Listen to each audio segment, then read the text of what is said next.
Welcome to Candid Conversation number 799. We've been talking about how God made men and women different and why He made them that way. Last time we talked about the physical differences between men and women, and this time we'll talk about the mental differences. So in other words, not only do men and women look different, but they also think differently too. Paul says in 1 Corinthians 7 that if you decide to get married, man and a woman getting married, it says such shall have trouble in the flesh. And if you've lived with the opposite sex for any length of time, you understand that. There are differences of opinion, let's say, over the same situation. Something happens and then your wife says something about it and you're thinking, how in the world did she come up with that? I wasn't even thinking anything remotely like that. Well, it's because the brains work differently. And so we had mentioned how God made the woman, her role is to stay at home, to have kids, to raise the kids, to teach the kids, and to take care of the house. Again, I understand you may not be able to do that, or you may have a different arrangement, but anyway, that was the ideal, how God set it up. I mean, it's obvious, physically speaking, when you look at the woman, that she has, the man is not able to give birth to a baby, only the woman can. The woman can feed the baby with her body, from her body. The man cannot do that. The woman is once a month for about a week, she has her menstrual cycle, and so then it's harder for her to live in a society with that. I realize they've got things now that you can wear and things you can do, but that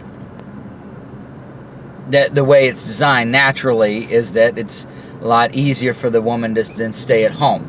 And then she's also given the task of teaching the children, raising them up. We mentioned that in 1 Timothy 2:15, where it says, the woman is to not usurp authority over the man, but to be in subjection to him, but yet she shall be saved through childbearing if they continue in faith and sobriety and holiness. So that, teaching, that's where the mind comes in. A woman's mind is made to multitask, to be able to handle several things at once. A man, and so she can't go too deep into one different thing and to all these different things. She can have 5 or 6 things going on at the same time and be able to handle all 5 or 6. Well, that's because when you have kids, you're going to have kids that are in different stages. So if you have several kids, maybe one is a newborn, the other is 2 or 3 years old, another one is 6 or 7, another one is a teenager. You've got all these different stages, and kids need constant attention, and they need different types of attention and different types of way of handling them depending on how old they are. And so God made a woman's brain to where she can handle that. She can handle multiple things at once. So she can't, her weakness, well, let's say the man's mind is to where he can only handle one thing at a time. But he's real good at being a deep thinker. So a man, if you try to throw 2 or 3 things at him at one time, he gets confused and can't handle that. But a woman, you can throw 4 or 5 things at her at once, and she can handle all of those things. But if she has to think too deeply on one thing, she gets confused. So it's just based upon the role. So if the man is going to be working, basically a man works outside of the home to come up with an income to be able to support the wife and the kids. And God made the man's mind to be able to do that. Whereas a woman is taking care of several things at once, and her mind is able to do that. So she'd be at home and raise the kids and do everything you got to do. You're trying to cook dinner, wash clothes, take care of the kids, and, plan something, let's say. So she's doing all of that at one time. She can handle that, the man can't. But then the woman can't handle doing really deep thinking in one little area. The man is the one that handles that. And so that's why you'll see, today you got the feminist movement. They're trying to get women to be just as good as men. So they try to get women to go into science, let's say, or mathematics. Well, they're not that good at that. And it doesn't mean that they're stupid. It means that their minds aren't set for that. But yet they're good at handling multiple things at one time. So I think a good example is when it comes to the medical profession. Most doctors are men, because if I'm going to have a surgery, like I had my gallbladder removed 4 years ago, I'm going to have my gallbladder removed. I want a man to do that because he is good. His mind is made by God to where he can focus on one thing and do that focus really well. And so you'll see most surgeons are men. But then when it comes to the nurses, so you go in for the surgery. Before you actually get the surgery, there's a nurse there to help you, and chances are that nurse is going to be a woman. And then you go into the surgery, chances are the surgeon is going to be a man. And then when you get out of the surgery, chances are the nurse is going to help you is going to be another woman, or it could be the same one. But men tend to be doctors, women tend to be nurses. And you say that's gender discrimination. No, it's not. It's just recognizing how God made the minds. Since God made the woman's mind to handle multiple things at a time, so that she can raise kids and take care of the house. You got all these different things happening at one time when you're basically the jack of all trades at the house. But the man, so she can handle multiple things at once. But then when you're so that's what a nurse does. You're getting ready to go into surgery. Well, we got to make sure that you've got your blanket, because you get your gown on and have your blanket because it's going to get cold, and we got to make sure you haven't eaten. Then I got to take your blood pressure. Then I got to monitor all these things that's going on with you. Make sure you're alert, and make sure looking at all these things, multiple factors that the nurse has to take care of, multiple things at a time. Then you go into surgery. Well, the surgeon, all he's concerned about, in my case, is remove the gallbladder. That's what he's got to do. And so he's laser sharp focused on that one task. And so the man is going to be the one doing the surgery, where the woman is going to be the nurse getting you ready for the surgery and helping you afterward. Same thing when it comes to, say, a restaurant. You go to the restaurant. Chances are you're going to have a man to be the cook. Because it's, okay, you need to make eggs and bacon. Okay, I'm just going to focus on that. I'm making the eggs and bacon right here. But then the woman is going to be the waitress. Because it's not just about that. She's going to say, okay, now I got to get your order. Now I got to see, do you need drinks? Do you need utensils? Do you have the plates? Do you have napkins? She's looking at all these different factors. And she's going to handle multiple things at a time, too. Your table, then the other table. Because you haven't started eating yet. You just sat down. But then somebody else is already in the middle of eating. Someone else is checking out. Well, now I got to get their check together. See if they need any Go cups. And, you got all these factors. A man would just go crazy trying to handle all that stuff. But a woman can do it. So, So God made the mind of a man and a woman different. Another thing is that a woman's mind looks at all the details, because she can handle multiple things at a time. She looks at all the details regarding something, whereas a man is more of a macro manager, sort of a supervisor type level, where he just looks at the big picture. If a man starts looking at every little detail that has to be done for something, then he'll get overwhelmed at that and can't handle it. And if a woman has to get out of the details and look at the big picture, she can't handle that either. So the mind is different that way. And because the woman is in charge of raising the kids and taking care of the house, then she thinks of the entire family, whereas the man just thinks of himself. So where are we going to go on vacation? Well, the man's thinking, okay, I want to go play golf. So let's go to Augusta, Georgia, because I want to go play golf. Whereas the woman is thinking, well, okay, you want to go to Augusta, Georgia, but what are the kids going to do? You know, how am I going to take care of them? What am I going to do? How's the family? How are we going to coordinate all this? Yeah, you want to go play golf, but the kids and me don't want to do that. So I got to make sure that everybody is happy and having a good time all at the same time, and I got to take care of everybody's needs. If we go to Augusta, Georgia, well, what about the hotel? You know, is it going to have enough beds for everybody? What about the food? Are there good restaurants around there? Where are we going to eat? So she's thinking of all these different details, and the man, he's only thinking of, I'm going golfing. How goes the hotel? I don't care about that. Well, what about the food? I don't know. What are the kids going to do? I don't know. See, the woman is the one who looks at the entire family and considers all these different things. So, like when I was a pastor up in Billingsley, Alabama for a couple years, Mother's Day comes around. Well, we should get, my wife Lana is saying, well, we should get carnations for all the ladies that are, and give them out for Mother's Day, and we should have something special for the mothers there, and then we need to take out my mother to dinner after that, have lunch afterward, and we need to make arrangements. We may need to make reservations for that. See, I'm not thinking any of that stuff.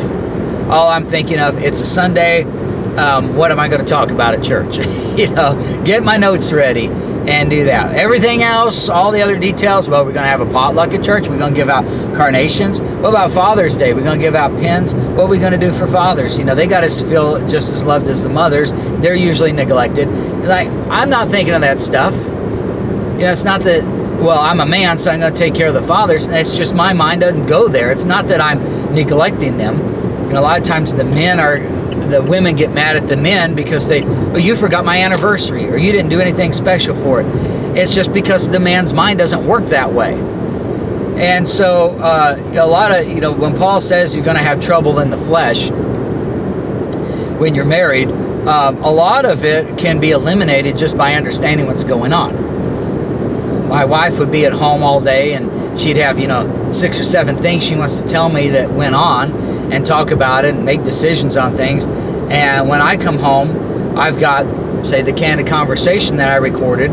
The thing I got on my mind is I come home and I put the candid conversation on the computer and start uploading it, and then we'll take care of the other stuff. So then so I come home and she says, okay, where are we going to go eat? Or this happened today. We need to decide what we're going to do on this and that. And it was like, I couldn't even think about that stuff because I'm just a one-track mind, and all I could think about is get the card out of the camera, put it in the computer, move it from the card to the computer, and start the upload and name it and all that. So the only thing, I could just think of one thing at one time. It's get that video off of the camera and onto the computer and start uploading it. And so she learned that because my mind works differently. So for her, it's like, for the woman's mind, it's like, well, you're not paying attention to me. You're not listening. You must not love me because you're not listening to what I'm saying. But when she realizes, well, it's not that, it's just Eric's mind works differently from mine. Me, Lana says, I could take that card and start doing all that stuff, and I could handle what you're talking about at the same time. But for Eric can't handle that. Eric's mind works differently. He's got to focus on getting that video up. And then once he does that, well, now we can talk about all this other stuff. So you learn, as a married couple, you learn how the minds work, and you learn, okay, the man, it's not that he doesn't love me, it's just his mind can't handle more than one thing at one time. And so you have to understand that. What that tells you then is that God, again, no one, you can see the use for both. As we made the example, we need a man's mind, that one-track, deep thinking type mind where I can only think of one thing at one time, so that we have a very good gallbladder surgery. When my gallbladder was removed, they looked in there, and the bottom part of it was dead, and the bottom part had attached itself to the colon. And so he had to take care to scrape that off of there and make sure there isn't any scar tissue and no damage to the colon. So he couldn't just remove the gallbladder. He had to take care of that detail. Having that man's mind and just thinking one thing at one time really helped him with that.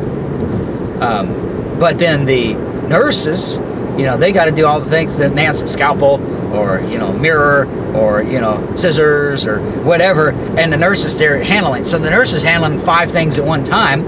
And she can do that because the woman's good at that. The man can only handle one thing at one time. So don't put all those instruments in front of the man and expect him to figure, okay, scissors, none of that. It's just one thing. Okay, I need the scalpel. Okay, give it to me. Okay, now I need the scissors. Okay, give that to me. Now I need the mirror. Okay, give that to me. It's just a one thing at one time, and the nurse is juggling all these instruments. So you can see the use of that. So when we say that the woman's job is to be the servant of the man and to raise the kids and to obey what her husband says, that's not saying that the husband is better. It's just he is better at managerial type level. His mind is set for that, whereas the woman is good with details. I'll give you an example. When I was working for City one time, I was doing the budget stuff. So they trusted me completely. I did the entire budget, small city. So I'm doing everything, doing all the calculations and everything. And when it gets done, then, I have it done. I go to the finance director. It's approved and everything. Well, now we got to make, now copies of the final document have to be made and bound and everything, make them look good, and present it to every council member so that they will be able to look at it and have questions and make their notes, so each one has their own copy. So my job was to get all the numbers in and everything, which was great. I did good at that because I can focus, and the secretary is a woman, and that's something. She'd been there for years. I hadn't been there that long, but yet I handled it great, and she couldn't handle that stuff. Making all the calculations and figuring out all that stuff, she couldn't do that. But I did it just fine, did it great.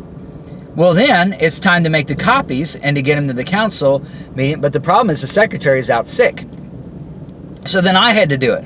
And I had the hardest time making copies, figuring out how to get two-sided copies made and how to bind them and how to, where the holes are to be punched and all.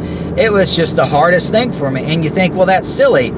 I mean, it's a lot harder to get all these numbers together. The easy part is assembling the books. All the work is done. The hard part is done. You just got to package it together. But you see, I couldn't handle it. My mind couldn't handle several things at once, figuring out how to do it. I mean, I got it done, but it wasn't easy for me.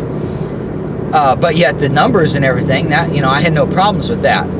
But yet the secretary, she couldn't do all the numbers like I did. But yet doing the books and presenting and getting it all ready was no problem for her. So you can see it's not that, well, Eric must be smarter because he can figure out all the calculations, and so he's more important and the woman's job is not important. No, they're both equally important because you got to have both jobs done in order to get that package to the council members. If it's just the numbers and the data is there, the council members aren't numbers people. They don't understand how to look at it. You got to have it presented in just the right format. And so for them to be able to understand it. And so we needed both my skills and the secretary's skills in order for that to be accomplished. So basically what God did, it's not that he made one person smarter than the other. He just took the mind that he had, that God has, and he divided up the good stuff. And he gave some of the good stuff to women and some of the good stuff to men. And the reason he did that goes back to the sin nature, is that Adam, when he was made, male and female were within him in one body. And so he could try to fulfill the lust of the flesh in his male mind and fulfill the lust of the flesh in his female mind, and his body would go along with both. So he could use his entire mind, both male and female parts, to figure out how to rebel against God to its maximum ability. And so the result would be rebellion, it'd be a ruin. When man had united himself like that in Genesis chapter 11 at the Tower of Babel, God says the people are one. In other words, they're one mind.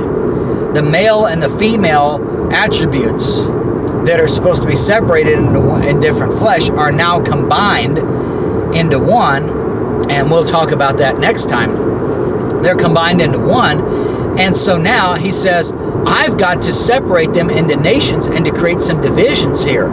I've got to create some problems in the sin nature so that they can't be united in the rebellion against me, God says, because if they are, then nothing will be restrained from them which they imagine to do. In other words, they're going to be totally depraved. They can't be saved because they'll have that reprobate mind to where all they'll do is unrighteousness, and they've got the male and the female combined into one. And that's what's the dangerous part there. And so what God did was he took the male and the female minds, he divided them up into two different bodies. And then when you get married, because you've got the desire to become one, because if you just got a male mind and a male body, well, then you're not complete because you don't have the counterpart of the female. You're an incomplete body and mind. So then you desire to get married, but the fact that there are two bodies and the two have to operate as one, well, now you've got turmoil. So if male and female are in one body, then I can decide how to use that one body to please the sin nature of both the male part and the female part. But if I've got a male mind and a male body, and then the woman has a female mind and a female body, then she is concerned with, she'll use her sin nature to try to please her body. She'll use her body to please her sin nature. And the man will use his body to please his sin nature. And the result is the man wants to do stuff and the woman doesn't like it because it's against her sin nature. The way she manifests her sin nature is different than how the man manifests his sin nature. So the woman will try to stop the man from the sins he's doing because she sees that as disgusting. And then the man tries to stop the woman's from her operating in her sin nature because he sees that as silly. So what it does is now the man is still going to operate in his sin nature and the woman's going to operate in her sin nature, but it won't get to the extreme. It won't get as bad because the other person is there to bring the checks and balances, basically, to bring you back and say, you know, that's crazy. You shouldn't go out and run a 100-mile ultra marathon race when you've never run a mile in your life. Or you shouldn't go skydiving because you don't know how to operate a parachute. You know, it brings in, she reins in what the man wants to do. And the man reins in what the woman wants to do and say, you shouldn't go out, you shouldn't spend all day reading that romance novel and getting caught up in a fantasy world. You need to take care of me in the real world because I need help. And so you get the checks and balances there. And so God made the minds different, and then that way you can have the checks and balances. We'll continue here next time. Thanks for watching.